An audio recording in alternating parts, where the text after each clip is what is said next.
बहुचर्चित डॉक्टर सुवर्णा वाजे खून प्रकरणाचा तपास नव्याने करा, निर्दोष मुक्तता झालेल्या पतीने आता ही मागणी केली आहे। संशयित आरोपी पती संदीप वाजेंची कोर्टानं पुराव्याअभावी निर्दोष मुक्तता केली होती। 3 वर्षांनंतरही डॉक्टर सुवर्णा वाजेंची हत्या की आत्महत्या हे गूढ कायम आहे। डॉक्टर सुवर्णा वाजेचा मारेकरी कोण अजूनही या संदर्भात पोलिसांनी तपास घ्यावा, पोलिसांनी शोधावं, अशी प्रतिक्रिया संदीप वाजेंनी दिली। 2022 साली सुवर्णा वाजे यांचा मृतदेह वाहनात जळालेल्या अवस्थेत सापडला होता। या संपूर्ण प्रकारावर बोलत असताना संदीप वाजे यांना अश्रू सुद्धा अनावर झाले। 2022 साली नाशिक मुंबई महामार्गावरील वाडीवरे परिसरात डॉक्टर सुवर्णा वाजे यांचा मृतदेह वाहनात जळालेल्या अवस्थेत सापडला होता। या संपूर्ण घटनेची नाशिक ग्रामीण पोलिसांनी पुन्हा एकदा तपास करून शोध मोहीम सुरू करावी, अशी मागणी आता संदीप वाजेंनी केली।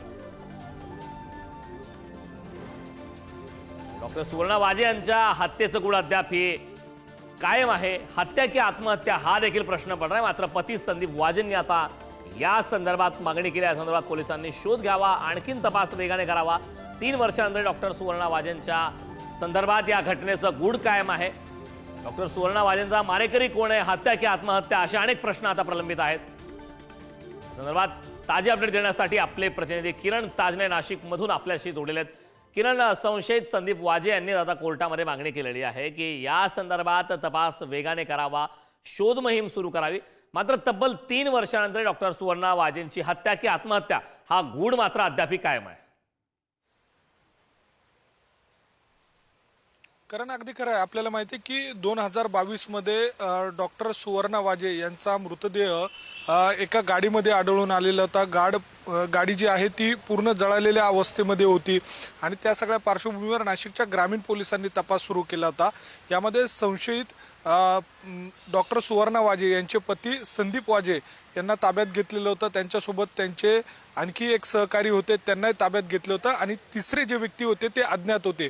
या सगळ्या दरम्यान तपास करत असताना संदीप वाजे हे दोषी आहे अशा स्वरूपाचा एक तपास त्या दृष्टीने झाला आणि त्यावर ज्या पद्धतीने न्यायालयामध्ये जे पुरावे सादर करण्यात आले त्यावरच जे संदीप वाजे आहेत त्यांचे जे वकील आहे राहुल कासलीवाल त्यांनी आक्षेप नोंदवलेला होता। आणि या सगळ्या पार्श्वभूमीवर जसा जसा तपास पुढे गेला त्यामध्ये संदीप वाजे यांच्या सगळ्या संदर्भामध्ये कुठलेही ठोस पुरावे आढळून आलेले नाहीये आणि पुराव्याअभावी संदीप वाजे यांची निर्दोष मुक्तता झालेली आहे। त्यांच्यासोबतचे जे व्यक्ती होते त्यांची निर्दोष मुक्तता झालेली आहे आणि या सगळ्या पार्श्वभूमीवर संदीप वाजे यांनी 3 वर्षानंतर आपल्या पत्नीचे मारेकरी नेमके कोण आहे, त्यांचा खून नेमका कोणी केला याबाबतचा तपास पोलिसांना या सगळ्या दरम्यान करता आला नाही, त्यांना अपयश आलं आणि या सगळ्या पार्श्वभूमीवर ते थेट आपली जी बदनामी झाली त्या बदनामीच्या पार्श्वभूमीवर अब्रू नुकसानीचा दावा दाखल करणार आहे आणि त्यासोबतच उच्च न्यायालयामध्ये धाव घेण्याची तयारी त्यांची आहे।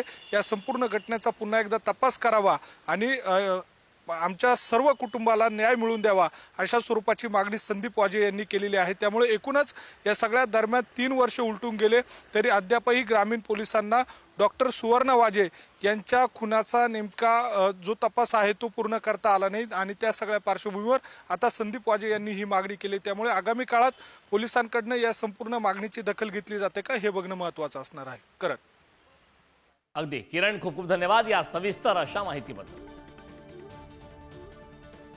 डॉक्टर सुवर्णा वाजे हत्येचं गूढ 3 वर्षांनीही कायम आहे। विशेष म्हणजे पती संदीप वाजे यांनी या संदर्भात तपास अधिक गतीने करावा अशी मागणी आता केली।